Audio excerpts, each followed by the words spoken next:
There is a quiet cruelty in youth that only reveals itself much later. When we are young, we don't really live.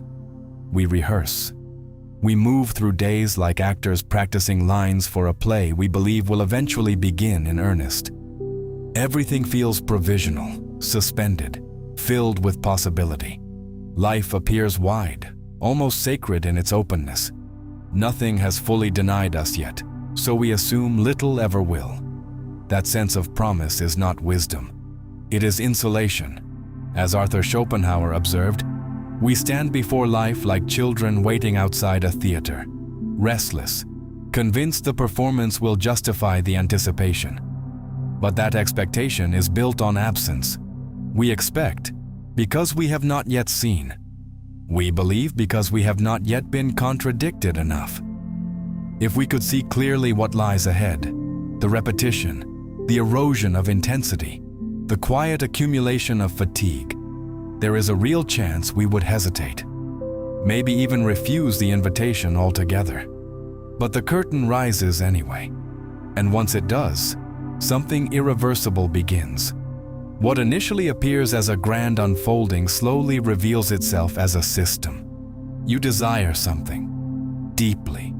You organize your thoughts, your time, sometimes your entire identity around it. Then you reach it. There is a moment, brief but undeniable, where something inside you relaxes. Then it fades. Not dramatically, not tragically, just enough. And in its place, something else appears. Another desire, another tension, another imagined resolution. Desire, attainment, emptiness, renewal of desire. It doesn't stop. It becomes more subtle. With time, you stop believing in the outcomes, but you keep moving through the motions. Not out of conviction, but inertia. You are already inside the structure, and structures rarely ask for consent. There is a belief that quietly governs most human behavior. It is rarely spoken, but it directs decisions, relationships, ambitions. At some point, things will settle. You will arrive. There will be a lasting sense of satisfaction, a stable form of happiness that doesn't dissolve. That point does not exist. This is not a matter of choosing incorrectly.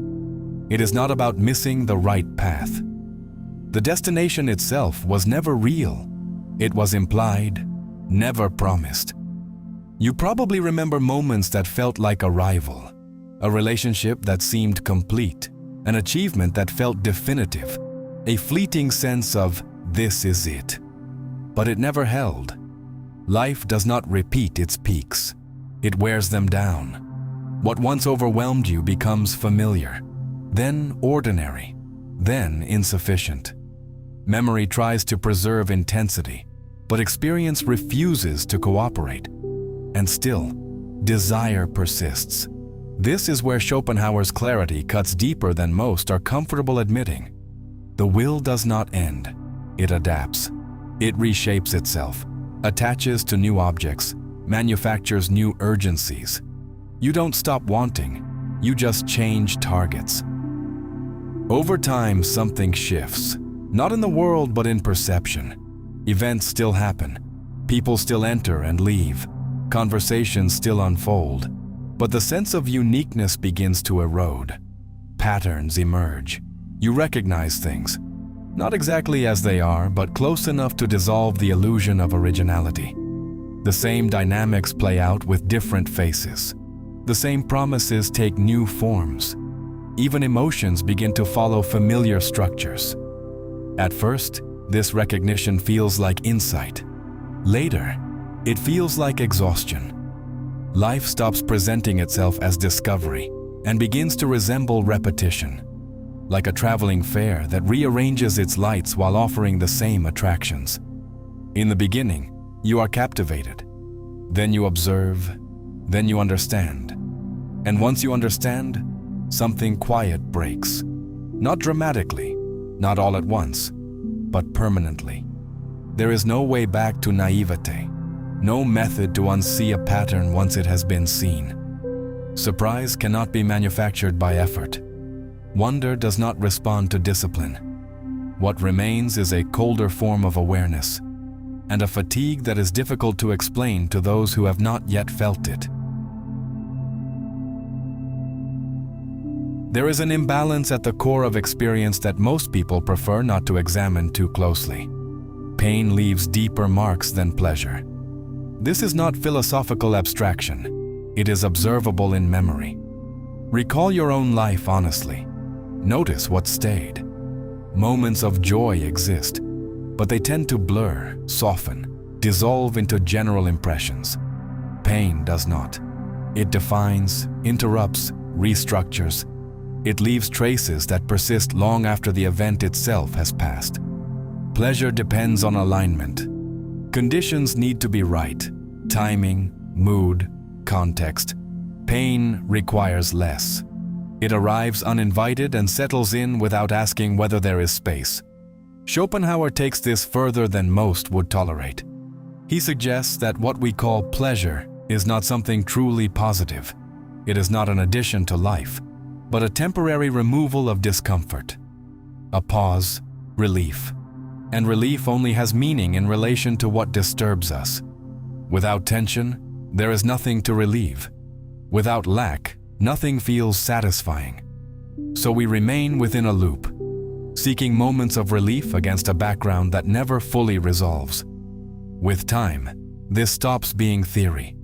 It becomes obvious. Aging is not just a matter of years.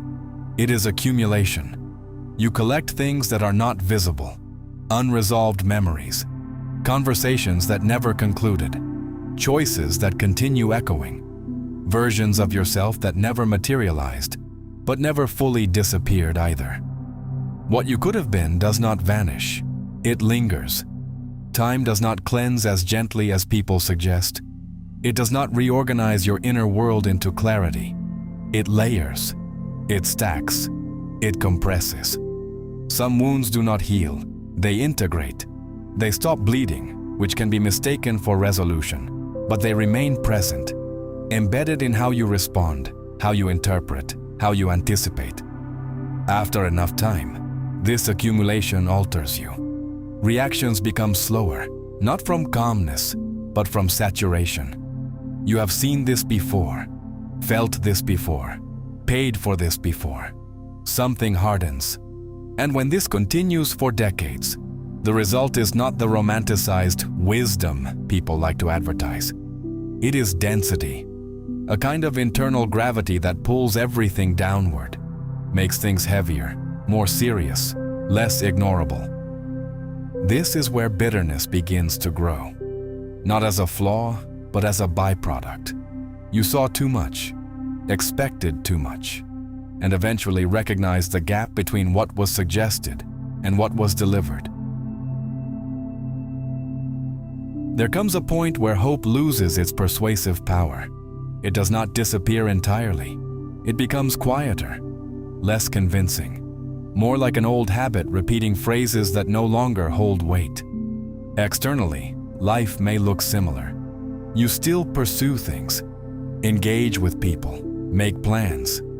Internally, something has shifted.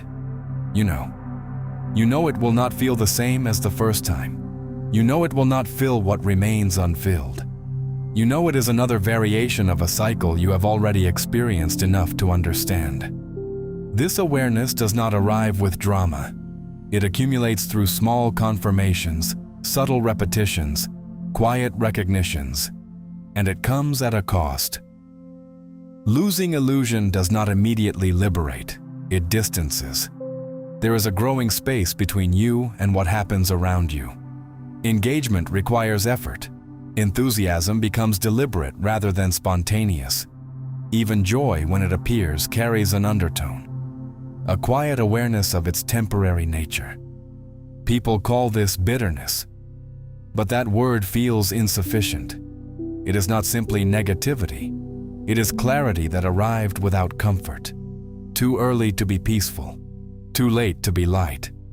If everything ended there, the conclusion would be simple: erosion, detachment, and eventual emptiness. But there is a less obvious shift. When expectations toward life begin to diminish, perception can redirect outward. You start noticing others differently, not their surfaces, but their weight.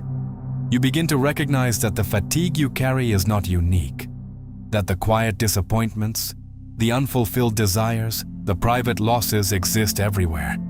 People are not as intact as they appear. Most are holding something together. Most are tired.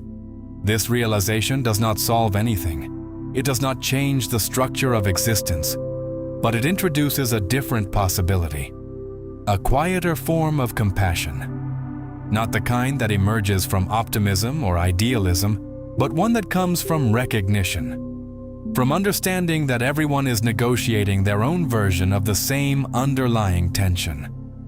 At this point, bitterness has two directions. It can close you off, harden you completely, or it can deepen your attention, make you more aware, more precise in how you see others, less interested in appearances, more attuned to what is unspoken. And that subtle shift, though small, changes something fundamental. Maybe the original question is flawed. It assumes deviation, as if becoming more bitter, more distant, more serious is a mistake, something that went wrong. But what if it is not? What if it is the natural outcome of sustained exposure, of seeing enough patterns, enough repetitions, enough failed promises to understand the structure beneath them? Then the question changes. Not, why do people become worse with age? But, what else could they become after seeing so much? In that sense, bitterness is not corruption. It is continuity. The older you get, the less the world feels like a promise, and the more it reveals itself as a pattern. Not a beautiful one, a repetitive one. You start to notice things you once ignored. The way excitement fades faster than it arrives. The way people repeat themselves, even when they swear they've changed. The way your own desires keep shifting, never settling, never satisfied for long. And somewhere along the way, something inside you hardens. Not all at once, not dramatically, quietly. You begin to understand what Arthur Schopenhauer meant when he suggested that life doesn't improve with age in the way we're told. It clarifies. And clarity, more often than not, comes at the cost of comfort. You stop expecting too much. You stop believing too easily. You stop being surprised. And people call that becoming worse. But maybe it's just becoming aware. Because when you've seen enough, felt enough, lost enough, you can't go back to who you were. The illusion doesn't hold anymore. The intensity fades. The innocence dissolves. What remains is something heavier, more grounded, less naive, and yes, sometimes more distant, more tired, more honest. But here's the part most people don't talk about. If you're still here, still watching, still thinking, still trying to understand all of this instead of numbing yourself, then you're already doing something rare. You're not just consuming content. You're confronting something real, and that matters more than you think. This kind of space doesn't exist by accident. It exists because people like you choose to stay, to reflect, to engage. Just being here, watching until the end, sharing the video with someone who might need it. That already helps more than you realize. Genuinely. But if at some point you feel like going a little further, there's a way to deepen that connection. Becoming a member gives you access to a different layer of content. There are already over 100 exclusive videos waiting there.